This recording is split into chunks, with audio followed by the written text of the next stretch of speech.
The first light of dawn revealed a battlefield that no longer looked human.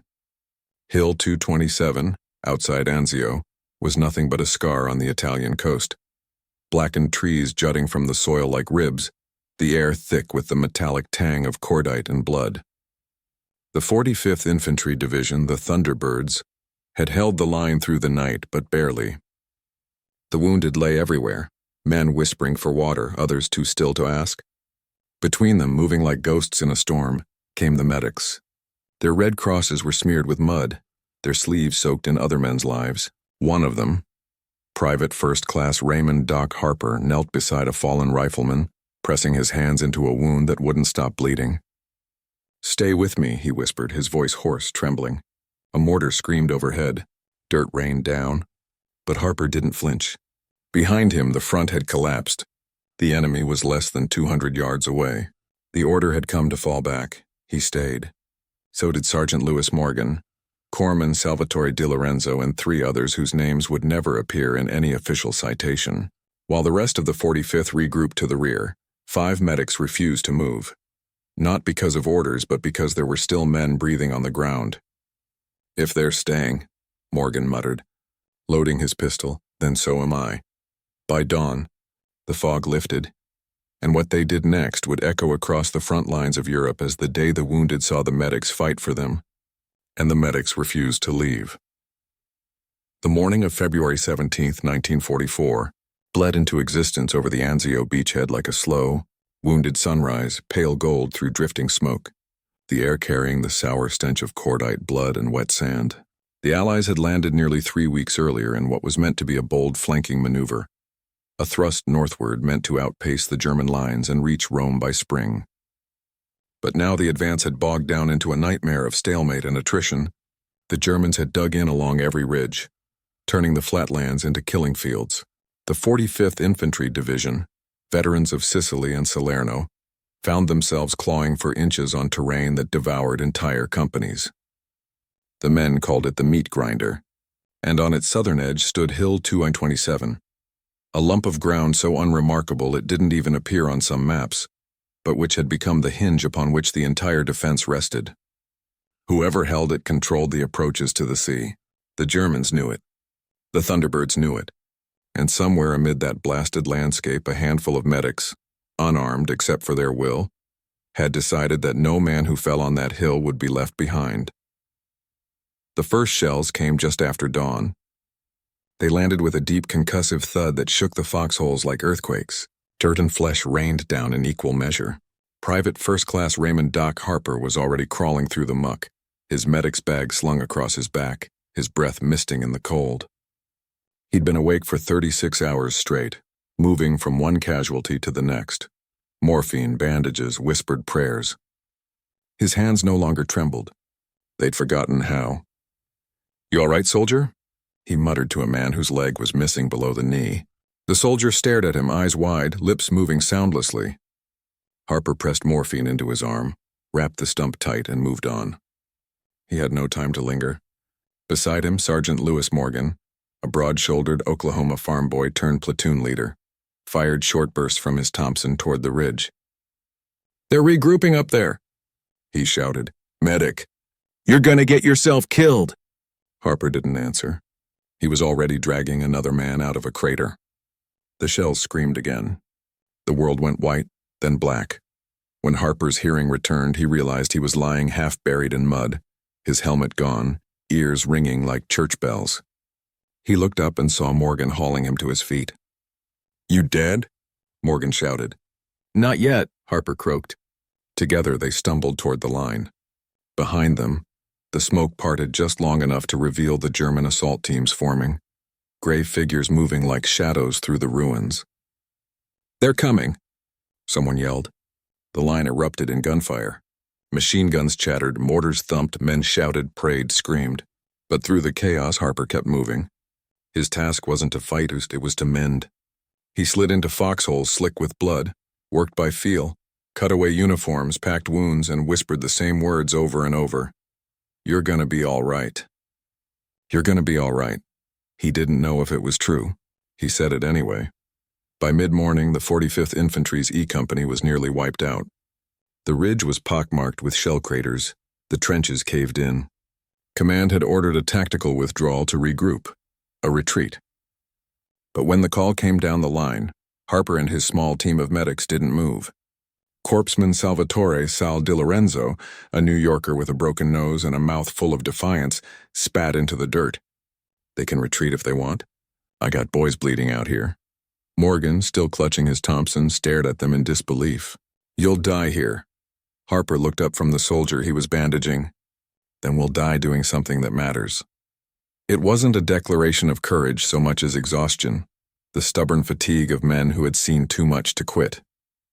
Morgan nodded slowly, then reloaded. All right. Then the line holds. For the next 4 hours, Hill 227 became hell on earth. The German 15th Infantry Division, supported by tanks from the Fallschirm Panzer Division Hermann Göring, launched a series of assaults meant to break through to the sea. The medics worked in the open, darting through the crossfire like phantoms. Harper dragged a man from under a collapsed wall, his back screaming with pain. Di Lorenzo sprinted with a stretcher across 30 yards of exposed ground, bullets whipping past his head, shouting, "Cover me!" as if the word itself could shield him. Morgan and the few riflemen left fired until their barrels smoked, reloading from the pockets of the dead. The air was a constant howl of lead and terror. One by one, men fell, some silent, some crying out for mothers thousands of miles away. Harper didn't look up. He couldn't afford to. He moved from one broken body to the next, his fingers numb, his boots squelching in mud that had turned red. Somewhere behind him, the radio crackled. "E Company, report. You need to fall back." Morgan grabbed the handset. "Negative. We're holding. The medics are still on the field." There was a pause, then static. No one argued. By noon, the battlefield had gone strangely quiet, the kind of silence that only means one thing. Harper looked up from the bandage he was tying and saw movement on the ridge. Dozens of gray shapes advancing slowly through the haze, bayonets fixed. "They're coming again," he said softly. Morgan raised his weapon. "Then we give them something to remember." The Germans hit the line in waves, grenades exploding in the trenches, machine guns raking the dirt. Harper felt the air punched out of him as a blast threw him backward. When he came to, he saw a German soldier less than 20 feet away, rifle raised. The man hesitated when seeing the Red Cross on him, and for an instant neither moved. Then Morgan stepped between them, firing point blank. The German dropped. Morgan turned, blood on his cheek. "You all right, Doc?" Harper nodded, shaking. "You just saved my life." Morgan grinned weakly. "Then patch me up, will you?" The fight lasted into the afternoon. The 45th's flank finally stabilized after reinforcements from Company G arrived, led by Lieutenant Robert Shaw, a quiet officer with a face carved by fatigue. He found Harper still working in the mud, surrounded by wounded. "You stayed?" Shaw asked incredulously. Harper didn't look up. Had patience. Shaw stared for a long moment, then said softly, "You're out of your mind." Harper smiled faintly. "Maybe that's what it takes." Together they organized the evacuation, a relay of stretchers and jeeps weaving through artillery fire, carrying the living away from the dying. By nightfall, the line had held. Hill 227 was still in Allied hands, though at a cost measured in hundreds. The medics, those who had refused to retreat, were credited with saving over 80 men. When the last wounded were loaded onto trucks, Harper sat down in the mud, his uniform soaked, his hands trembling uncontrollably. Morgan dropped beside him, lighting a cigarette with shaking fingers. "You know what they're going to say back home?" he murmured. "That the line held because of the boys with guns." Harper stared at his blood-stained hands. "Let 'em. We know who stayed." Di Lorenzo joined them, bandaged arm in a sling, grinning through cracked lips. "Next time someone says medics don't fight, I'm going to show 'em my damn shovel." The three men laughed, a hoarse, broken sound that cut through the ruin like music. Behind them, the horizon burned orange, and somewhere beyond it, the guns never stopped. But for that night, at least, they had done the impossible. They had turned mercy into resistance and compassion into a weapon. The hill that was never meant to be defended had not fallen. In the days that followed, word spread through the division. Men spoke of the medics who refused to leave, who worked under fire, who turned back death itself. Some said Harper had been shot 3 times and kept going. Others swore Morgan faced down a tank. The truth was simpler and more terrible. They had just refused to stop doing their jobs. The 45th Infantry moved on, pushing north toward Cisterna and Rome, but every man who had been on Hill 227 carried that day with him like a scar. When they passed Harper in the chow line or saw Di Lorenzo limping through camp, they saluted, not out of protocol but gratitude. And when Harper finally collapsed from exhaustion 3 days later, he dreamed not of war, but of the field hospital tents by the beach, white canvas stained with blood, filled with the faint hum of life returning. The war would go on for another year, claiming countless more. But on that hill under that sky, the medics of the 45th had proven something eternal. That courage isn't always marked by a trigger pulled, but by hands that heal where others flee. Night fell over Anzio like a slow suffocation. The front lines, once alive with fire and screaming, were now hushed except for the faint moans rising from the shell craters. The sky glowed with distant bombardments from naval guns off the coast, flashes pulsing like a dying heartbeat over the blackened sea. In the shadow of Hill 227, a makeshift aid station had been erected, nothing more than a cluster of torn canvas and scavenged stretchers, lit by the dim, quivering flame of a lantern shielded beneath a blanket. Inside, Private First Class Raymond "Doc" Harper knelt beside a soldier whose face was a ruin of shrapnel and blood. The man's chest hitched in irregular gasps. Harper had long stopped feeling hunger or exhaustion. He existed now only as a pair of hands moving through the dark.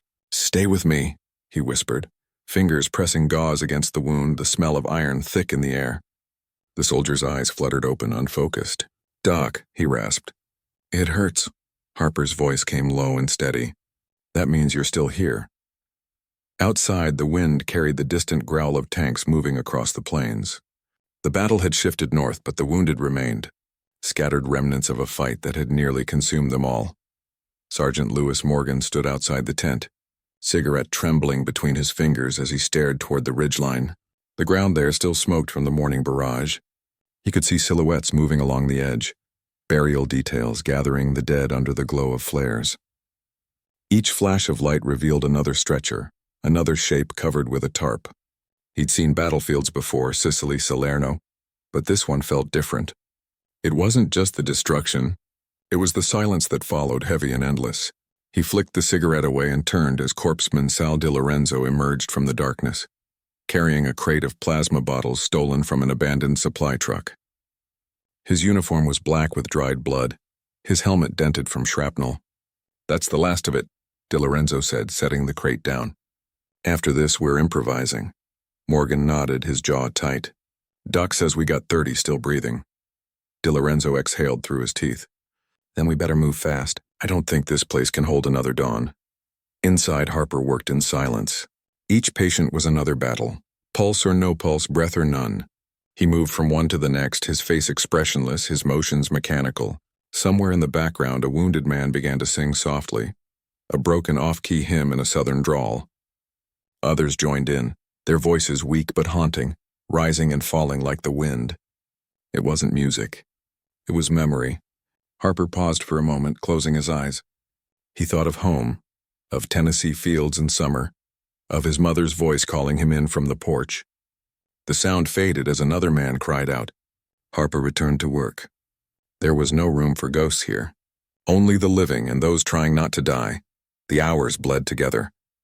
The lantern burned low. Morgan stepped into the tent at one point, his shadow falling across the wounded. "You should rest," he told Harper quietly.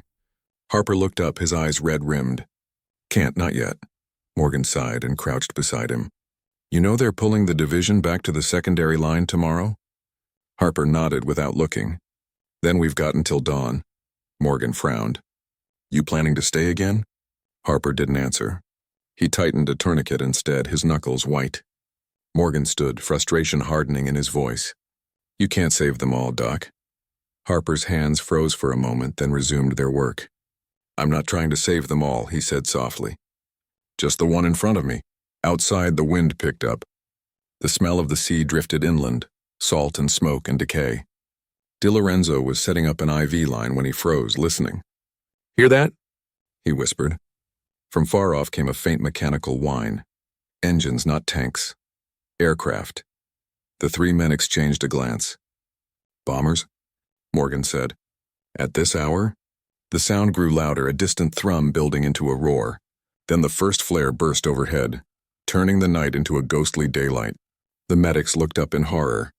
The Germans were shelling the beachhead again. Random saturation fire meant to disrupt the Allied buildup. The shells screamed down without pattern or mercy. The first struck less than 200 yards away, flattening a cluster of tents. The shockwave hit like a hammer, throwing Morgan to the ground. Inside the aid station, the lantern shattered, plunging them into darkness. "Get the wounded out!" Harper shouted. "Move!" DiLorenzo and Morgan scrambled to drag stretchers, coughing through dust and smoke. Outside, chaos returned, the wounded crawling, screaming, the sky flickering with explosions. Harper lifted one man onto his back and staggered toward a trench, his boots sinking in mud. Another shell landed nearby, showering him in debris. He fell, rolled, pushed himself up again. Around him, the night was alive with fire. They worked without thought, driven by instinct. Every time a shell hit, they ran toward it, not away. Harper didn't remember how many he carried. 10, 20. Only that he couldn't stop. When the barrage finally ended, the field was unrecognizable. The aid station was gone, reduced to tatters. The wounded lay scattered, the survivors stunned into silence. Morgan leaned against a crater wall, his face streaked with soot. "They'll come again," he muttered. At first light, Harper sank to his knees beside him, chest heaving. "Then we dig in." DiLorenzo, limping badly from a shrapnel wound in his thigh, gave a bitter laugh. "You ever notice how dig in always sounds like bury yourself?" Morgan grinned through his exhaustion. "Ain't much difference where we're sitting." Dawn came cold and gray. The German artillery had stopped, but the infantry patrols had begun. They could hear voices in the distance, the metallic clatter of weapons. The medics worked quickly, dragging the wounded into nearby ruins for shelter. Harper crouched beside one of the men, Private George Malloy, a 19-year-old from Chicago with a bullet through his shoulder. Malloy's skin was pale, his breath shallow. "Doc," he whispered, "you think we'll make it out?" Harper didn't lie. "I think we'll make it through today." Malloy nodded faintly. "Good enough." He closed his eyes, a small smile on his lips. Harper sat back, staring at the horizon. The sun was rising behind a curtain of smoke, casting long, trembling shadows across the ground. Somewhere in that haze, the enemy was moving closer. By mid-morning, the first skirmishes erupted along the flank. Morgan took charge of what was left of the defensive line, 10 riflemen, 2 machine guns, and the medics. "If they break through here, they'll roll straight to the beach," he said grimly. "We hold till relief." Relief. The word sounded absurd now, like a prayer said to an empty church. Harper and DiLorenzo crawled between positions, treating the wounded as they fell, patching what they could, marking the dead with strips of cloth. The air was hot with gunfire. At one point, a mortar landed less than 50 feet away, burying Harper under a rain of dirt. He clawed his way out, coughing, his ears ringing. When he looked up, he saw DiLorenzo standing over a wounded man, shielding him with his body as bullets ripped through the wall behind them. "Sal!" Harper shouted. DiLorenzo turned, grinning through bloodied teeth. "Still here." The hours stretched into eternity. Every minute felt like a lifetime. Harper's world narrowed to small mechanical motions. Wrap, inject, drag, repeat. At some point, Morgan was hit in the leg. He waved off help, firing from his foxhole until the gun jammed. "Keep your damn heads down," he bellowed. "If I'm bleeding, I ain't dead yet." Harper crawled to him anyway, tearing open a bandage. "You need morphine," he said. Morgan laughed weakly. "You kidding? I'd miss all the fun." Harper shook his head and tied the dressing tight. "You're impossible," Morgan winked. "That's why I'm still breathing." By late afternoon, the distant rumble of engines signaled the approach of American armor. Shermans from the 191st Tank Battalion, finally pushing up to reinforce the line. The sound alone was salvation. When the first tank crested the ridge, its hull black with soot, the medics and riflemen cheered weakly. The German attack broke. Within an hour, the firing ceased. Smoke hung heavy in the air, drifting over the shattered ground. Harper sank to his knees, staring at the wreckage of the battlefield. The bodies, the ruined aid station, the endless mud. Around him, the surviving medics moved silently among the fallen, covering faces, whispering names. It wasn't victory. It was survival, nothing more. As dusk settled, the order came down. The 45th was being rotated to rest positions near Nettuno. Trucks rolled in under cover of darkness to evacuate the wounded. Harper loaded stretcher after stretcher, his hands trembling, his mind numb. When the last truck pulled away, he stood beside Morgan and DiLorenzo, watching the tail lights fade into the fog. "We made it," DiLorenzo said softly. Morgan shook his head. "No, Doc made it happen." Harper didn't respond. He looked out over the field, where the first stars were appearing above the smoke. "Nobody makes it happen alone," he said. "We just hold long enough for someone else to live." The words hung in the air like a benediction. That night, as they finally collapsed beneath a tarp beside the beach, Harper lay awake listening to the surf. Every crash of the waves sounded like distant artillery. Every gust of wind carried the echo of the wounded calling his name. He closed his eyes, but the darkness offered no rest, only memory. Faces, voices, the endless rhythm of pain and mercy. The sound of the wounded was something he would carry forever, long after the guns went silent. It was the sound of the human heart refusing to stop. By the time the 45th Infantry Division reached the beach near Nettuno, the front had dissolved into a nightmare of waiting.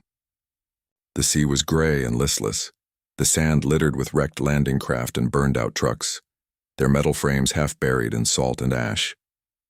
The men called it the graveyard of the beachhead. Here, under constant shellfire from German artillery hidden in the Alban Hills, there was no safety, only the illusion of distance. Every few hours the horizon would flash, and a moment later, shells would whistle down on the tents, on the hospital, on the ships anchored just offshore. No one spoke much anymore. They moved through routines like ghosts, eating cold rations, sleeping in trenches dug into sand wet with seawater and blood. And through it all, Doc Harper, Sergeant Morgan, and Corpsman DiLorenzo worked ceaselessly, their world reduced to the fragile perimeter of the field hospital that stood between chaos and silence. The hospital was a patchwork of canvas and timber stretched along the dunes. The Red Cross flags fluttered faintly in the wind, giant white targets under the indifferent sky. Inside, the air stank of antiseptic and rot, a blend that clung to the lungs. Rows of stretchers filled every inch of space, each holding a man who'd given a part of himself to the line, a leg, an arm, an eye, a dream. The moans never stopped. They rose and fell like the tide. Harper moved through them without pause, his hands blistered from hours of work, his uniform stiff with dried blood. He didn't speak much anymore. The war had burned words out of him. He spoke instead through actions, a hand on his shoulder, a nod, a whisper of reassurance no louder than breath. DiLorenzo handled triage, his once loud voice now hoarse from shouting over explosions. "Get this one to surgery!" Next. The wounded came in waves, carried by medics who stumbled through the dunes.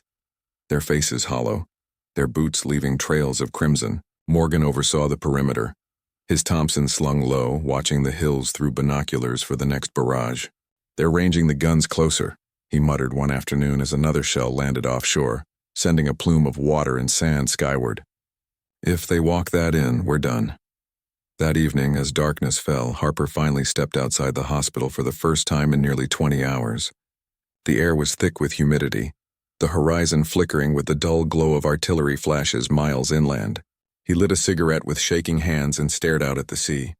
The waves lapped quietly against the sand, whispering against the wreckage. Somewhere offshore, a hospital ship signaled with a dim red light, invisible to enemy aircraft. For a brief, impossible moment, Harper thought of home, the smell of rain in Tennessee, the sound of his father's radio humming a scratchy ballad about places untouched by war. Then the ground shook and the illusion shattered. Another barrage. Shells began to fall across the beach, the explosions rolling closer with each second. Harper dropped the cigarette and ran back toward the tents, shouting for the orderlies. "Get them down!" Everyone down. The first shell struck the supply depot, setting it ablaze. The second hit the motor pool. The third landed in the middle of the hospital. The blast tore through canvas and flesh alike. Harper was thrown to the ground, his ears ringing, his mouth filled with sand. When he looked up, all he saw was chaos, fire, screaming bodies. DiLorenzo was already moving through the wreckage, dragging survivors from the burning tents. "Doc," he shouted, "we've got to get them out before the next one hits." Harper forced himself to his feet and stumbled toward the nearest stretcher. The man on it was missing both legs, his eyes wide with terror. "Hold on," Harper said, voice breaking. He lifted the stretcher, staggered toward the dunes. The air was filled with shrapnel and sand. Morgan appeared through the smoke, blood on his forehead, helping carry another wounded man. "We've got incoming again," he yelled. A shell exploded less than 50 yards away, showering them with debris. The blast knocked Harper to his knees. He crawled, dragging the stretcher behind him, every muscle screaming. "Come on," he gasped. Just a little further. They reached the trench line and laid the wounded down. Harper looked back. The hospital was gone, nothing but fire and tattered cloth. Dozens of men still screamed for help inside the inferno. He turned to Morgan. "We can't leave them." Morgan's face was ashen. "Doc, there's nothing left." Harper stared at the flames. "There's someone alive in there." Before Morgan could stop him, Harper was running. He plunged into the burning ruin, smoke searing his lungs, heat blistering his skin. Inside, shapes writhed in the firelight. Men tangled in stretchers, trapped under collapsed beams. He grabbed one by the collar and pulled, coughing violently. "Hold on!"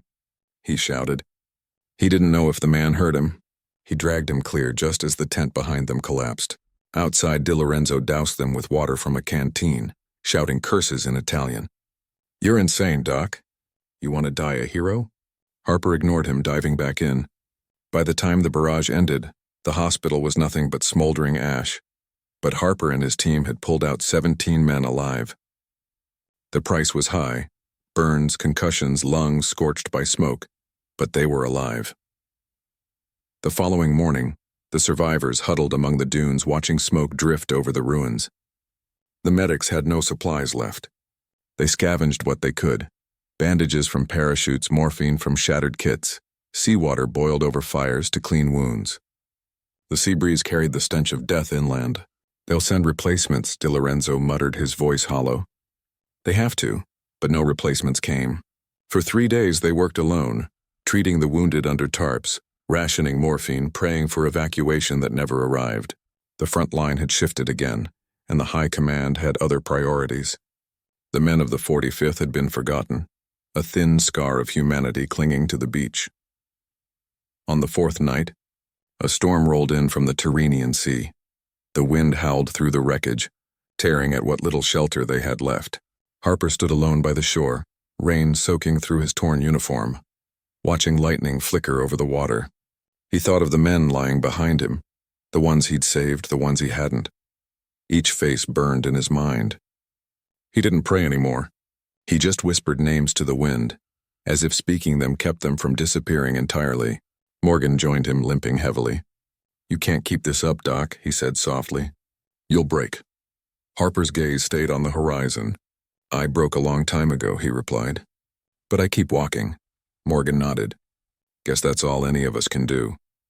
They stood there in silence, two silhouettes against the storm, until the thunder drowned everything. The next morning brought unexpected salvation. A column of British field ambulances appeared along the coastal road, their engines sputtering through mud. The Royal Army Medical Corps, rerouted from Cassino, had finally reached Nettuno. The British medics dismounted, staring in stunned silence at the devastation. "Bloody hell," one whispered. Harper met them halfway, his face gaunt, his eyes hollow. "You're late," he said simply. Together, they began transferring the wounded to the ambulances. The relief was mechanical, wordless, men too numb to celebrate. Harper collapsed after the last stretcher was loaded, his body shaking uncontrollably. Di Lorenzo caught him before he hit the ground. "Easy, Doc, you're done." But Harper shook his head weakly. "Not until they're safe." When they finally reached the hospital ship offshore, Harper refused a cot. He sat instead by the rail, watching the coastline fade into the mist. The beaches that had swallowed so many men receded into gray nothingness. "You ever think about why we do it?" Morgan asked quietly beside him. Harper didn't answer right away. The wind whipped through his hair, carrying the smell of salt and oil. "Because someone has to," he said at last. "If we stop, everything stops." Di Lorenzo joined them, his hands bandaged, his grin faint. "Then here's to not stopping." They raised tin cups of lukewarm coffee, a toast to survival, to defiance, to the impossible act of caring in a world determined to destroy itself. That night, As the ship rocked gently on the waves, Harper walked the wards below deck. The rows of wounded slept fitfully, faces pale under the dim lights. He moved between them, adjusting bandages, checking pulses, whispering reassurance. When he reached Malloy, the young private from Chicago, the boy opened his eyes. "We made it?" he murmured. Harper smiled faintly. "Yeah, we made it." Malloy exhaled softly, closing his eyes again. Harper stood there for a long moment, listening to the rhythm of the ship's engines. For the first time in weeks, the sound wasn't war. It was life, steady and fragile. He leaned against the bulkhead, exhaustion finally overtaking him. His last thought before sleep was of the beach, the smoke clearing, the tide returning, washing over the scars and blood until nothing remained but the sea. But the sea, like memory, never truly forgets. When the order finally came to move inland, the men of the 45th Infantry Division looked more like ghosts than soldiers. It was May 1944, and the campaign that had begun as a desperate beachhead had transformed into a slow, grinding crawl toward the eternal city. The Germans had withdrawn from Anzio's killing fields, but not without leaving a labyrinth of mines, machine gun nests, and shattered towns behind them. The landscape was a ruin of olive groves, burned villages, and cratered roads where once farmers had worked the soil. The Thunderbirds advanced mile by mile under a relentless sun that baked the earth into dust. And as they moved, the medics followed, always the last to rest, always the first to move when someone fell. For Raymond "Doc" Harper, the road to Rome was not marked by milestones or glory, but by the faces of the wounded he carried through each day's fire. His uniform was faded almost to gray now, his helmet dented, the red cross smeared and nearly erased by grime. He had long since stopped marking the days. There was only before and after each scream, each silence, each life that refused to end. They pushed north through Campoleone, Cisterna, Valmontone, each a battlefield that bled into the next. The German 14th Army, fighting under General Mackensen, was retreating but not broken. Every hill and farmhouse became a fortress. The medics' station moved with the line, a caravan of tents and stretchers that rose and vanished like ghosts. Some days Harper worked 20 hours straight under the roar of artillery. Other days the front went eerily quiet. The only sounds the drone of flies and the creak of stretchers in the heat. The smell of death never left. It soaked into the skin, into the air, into the dreams. "Feels like the whole country's bleeding," Sergeant Morgan muttered one afternoon as they crossed a dry creek bed littered with rusted helmets. Harper said nothing, only adjusted the strap of his medical kit and kept walking. The dust clung to their boots like ash. At Corrie they found a cluster of civilians hiding in the ruins of a monastery, women, children, and old men, their faces hollow, their eyes wide with silent fear. Harper knelt beside an elderly woman clutching a child with a fever. He took her wrist gently, feeling the pulse flutter weakly beneath her skin. "Water," he said softly in broken Italian.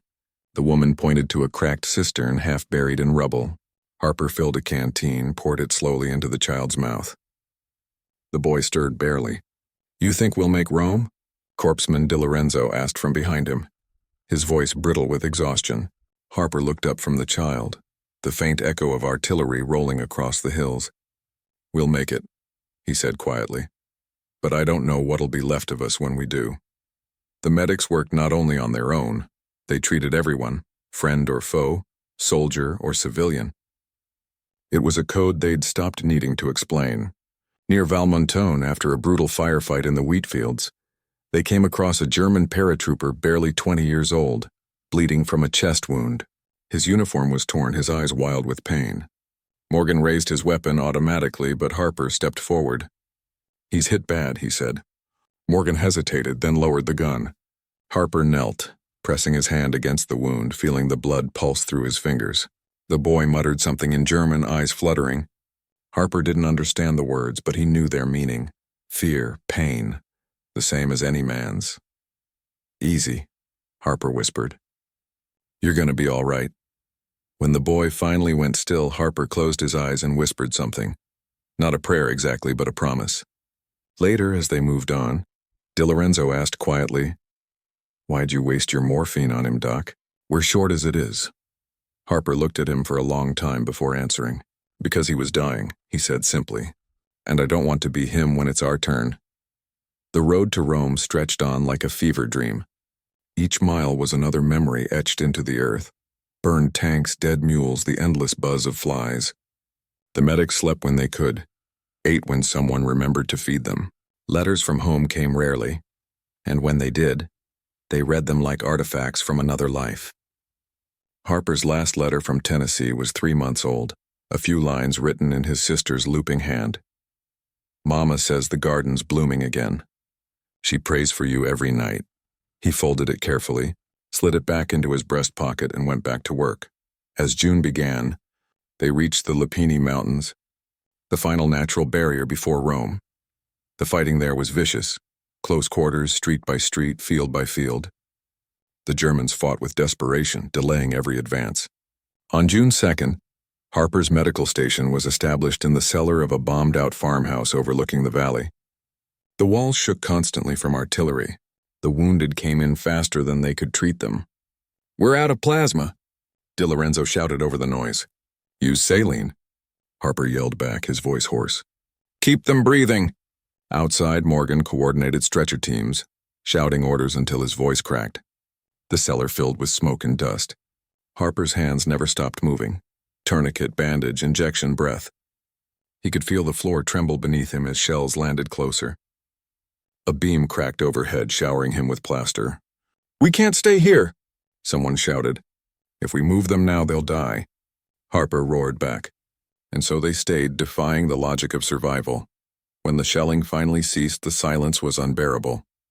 Harper sat in the wreckage, surrounded by the wounded, his hands covered in blood that wasn't his own. Outside, the dawn was breaking, pale light spilling over the shattered valley. The sound of engines drifted up the road. Morgan appeared at the doorway, his face streaked with grime, but smiling. "You're not going to believe this, Doc," he said, pointing toward the horizon. Harper followed his gaze. Through the morning mist, tanks bearing white stars rolled forward, followed by columns of infantry marching through the ruins. The radio crackled. "This is 5th Army Command. The road to Rome is open." The words barely registered. Harper stepped out into the light, blinking against the sun. Around him, soldiers were cheering, weeping, collapsing in relief.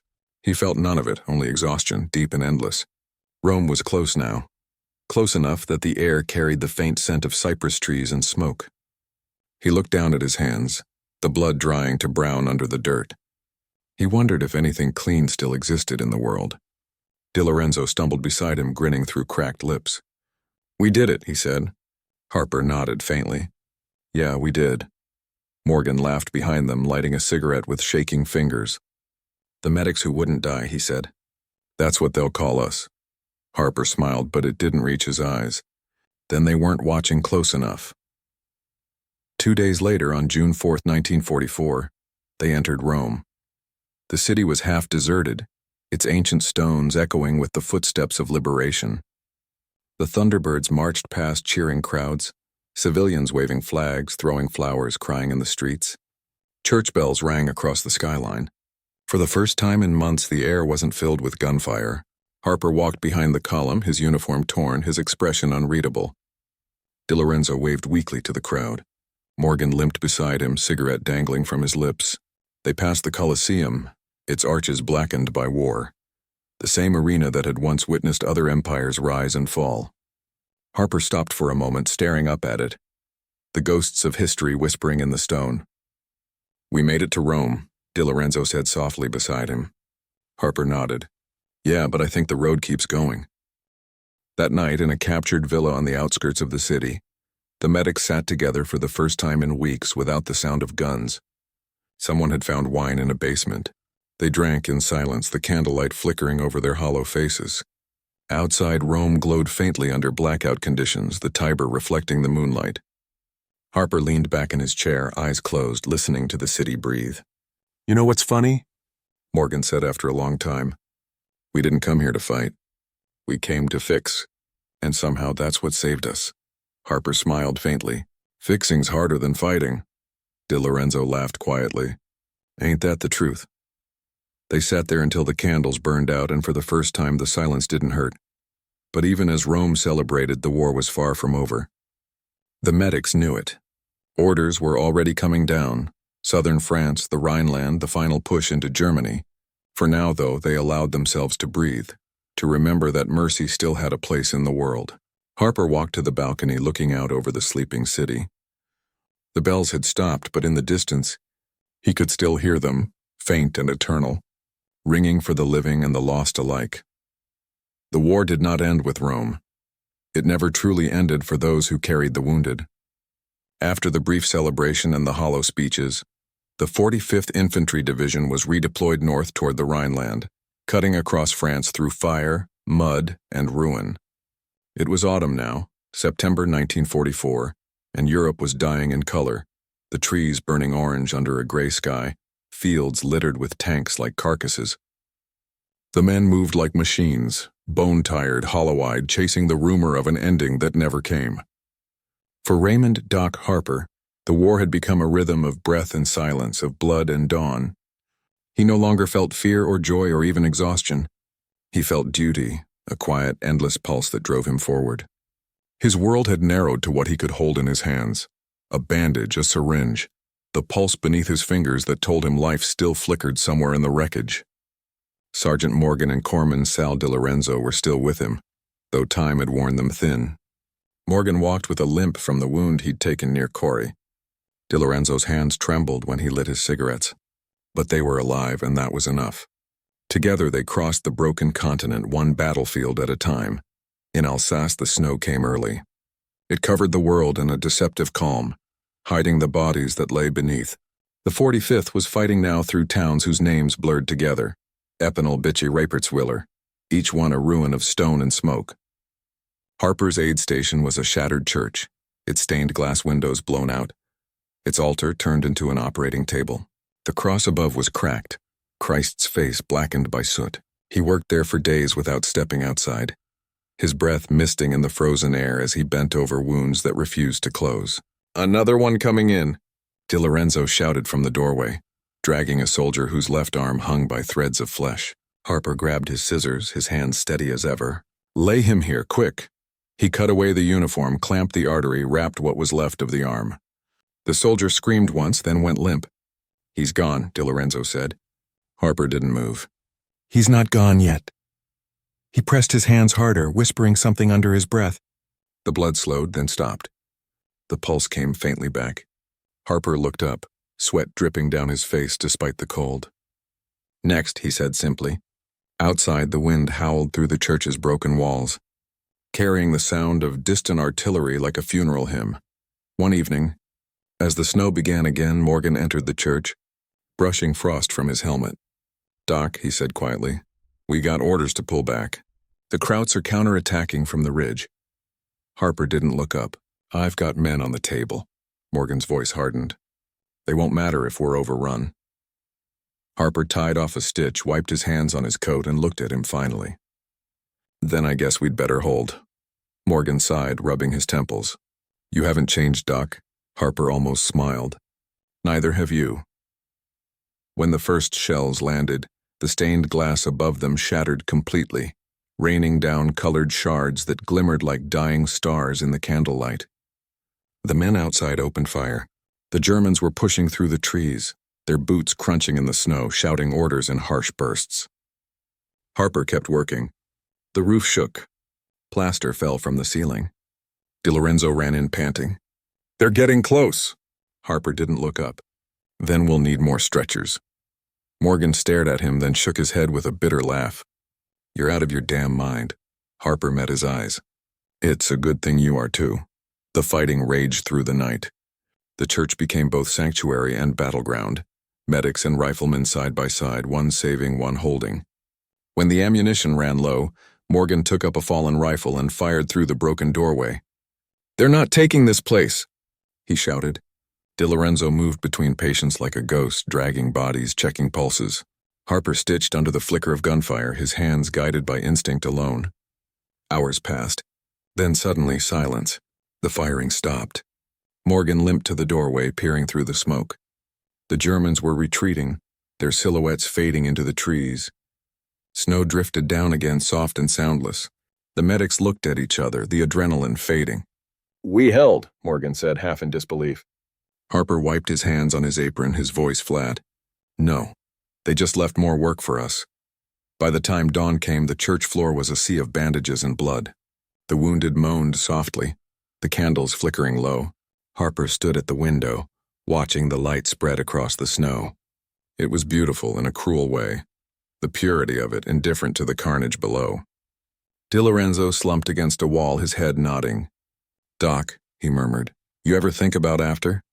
Harper didn't turn. "After what?" "After this," DiLorenzo said, gesturing vaguely at the world. "When it's over." Harper's eyes stayed on the horizon. "There's always another wound somewhere." DiLorenzo chuckled weakly. "You really believe that?" Harper nodded. "That's why I keep going." Months later, the 45th crossed into Germany.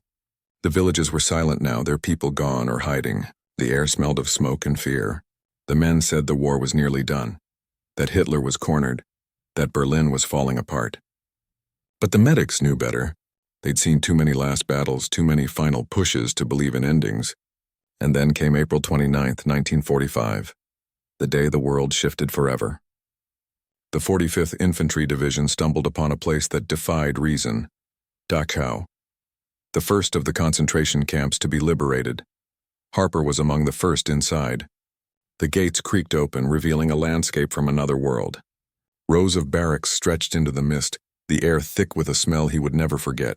Rot, sickness, ash. Corpses stacked like firewood, faces frozen mid-scream, survivors stumbling from the shadows, skeletal, eyes enormous. Harper stopped in the doorway, unable to breathe. Morgan stood beside him, jaw clenched, eyes wet. "Jesus Christ," he whispered. DiLorenzo crossed himself silently. Harper stepped forward, one foot, then another. The prisoners reached out to him, their hands trembling. "Wasser, bitte," one croaked. Harper dropped to his knees, uncapped his canteen, and poured water into cupped hands. They drank greedily, some choking, some weeping. He moved from one to the next, his hands shaking now for the first time in months. "Easy," he murmured, "easy." He wanted to say "you're safe now," but the words wouldn't come. Nothing could make this safe. The medics worked for days without sleep. They turned the SS barracks into a hospital, using captured supplies, whatever they could find. They cleaned wounds, fed the starving, carried bodies out by the dozens. Harper's uniform hung loose on him, his face gaunt, eyes sunken but fierce. "Keep them alive," he told DiLorenzo again and again. "As many as you can." One evening he sat beside a survivor, a boy no older than 15, too weak to stand. The boy whispered something in broken English. "Doctor?" Harper nodded. "Yes." The boy smiled faintly. "Thank you." Then he closed his eyes. Harper sat there long after he was gone, staring at the stillness. Morgan found him hours later. "Come on, Doc," he said softly. "You've done enough." Harper looked up at him, tears cutting through the dirt on his face. "No," he said. "Not enough. Never enough." When the war finally ended on May 8, 1945, there was no celebration in the aid station. The guns fell silent, the sky cleared, but the medics just kept working. They treated the liberated, the wounded, the broken, anyone still breathing. Harper wrote one letter home, his first in nearly a year. It read only, "It's over. I'm still here. I don't know why." Then he folded it and never sent it. A week later, the 45th moved out of Dachau, leaving behind graves and silence. Years passed. The world rebuilt itself. The Thunderbirds went home, their medals shining, their stories fading into history books. Harper returned to Tennessee, where the hills were green again and the air smelled of rain. He opened a small clinic in his hometown, treating farmers and miners, mothers and children. He never talked about the war, not once. But sometimes, late at night when storms rolled in, neighbors said they could see a light burning in his window. And if you listened close, you could hear him talking softly, as if to someone unseen. "You're gonna be all right," he would whisper, the same words he'd spoken on every battlefield. He died quietly in 1967, sitting at his desk with a stethoscope in his lap. They found an old rusted crosspin in his drawer, still stained faintly with blood. At his funeral, Louis Morgan and Sal DiLorenzo, older now and gray, stood side by side. "He never stopped," Morgan said softly. DiLorenzo nodded. He didn't know how. When the coffin was lowered, the wind rose across the Tennessee hills, carrying the faint echo of a voice, not of war, but of mercy. And somewhere in a field far away, under a sky once filled with fire. The sound of a heartbeat on a fragile, defiant human that kept going.